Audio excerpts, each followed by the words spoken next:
Magandang araw po mga boss at welcome back po dito sa ating YouTube channel.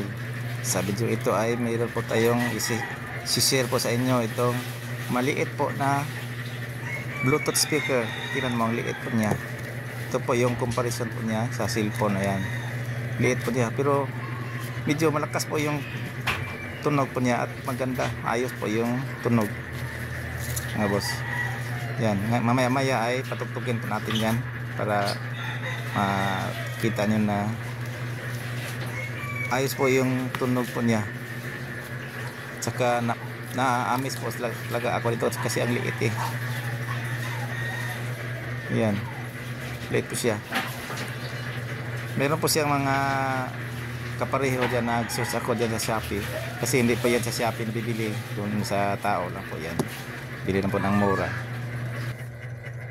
Ito po yung search po yan natin sa Shopee, yan yung kaparehas po niya, maliliit din. Baka yan po yung dyan po siya galing mga boss. Yan, mamaya maya ay patugtugin po natin yan para maganda po yung tunog niya, maayos po mga boss.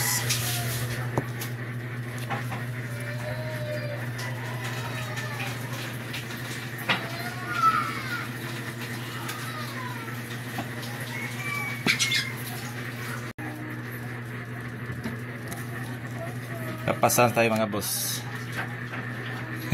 Liit-liit nito eh.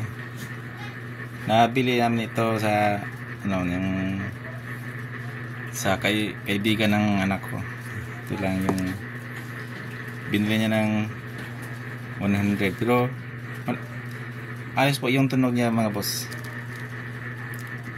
Saka malakas po siya. Ayan. Yung comparison po niya, ang liliit. Liit po siya talaga.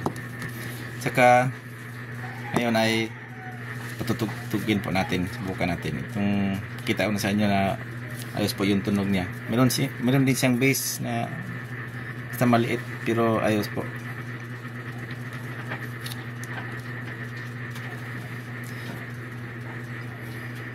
Babalikan ko kayo mga boss at i-pair natin dito para tugtugin po natin. Ini po to yung tunog niya pag ino-on po yung Bluetooth niya mga boss. Pindutin mo lang to yung sa puwet. Saka yan. Yan po yung tunog niya. Tapos pag pinatay po yung Bluetooth, ganyan po siya. Yung tunog niya. Ngayon buksan po natin. Tapos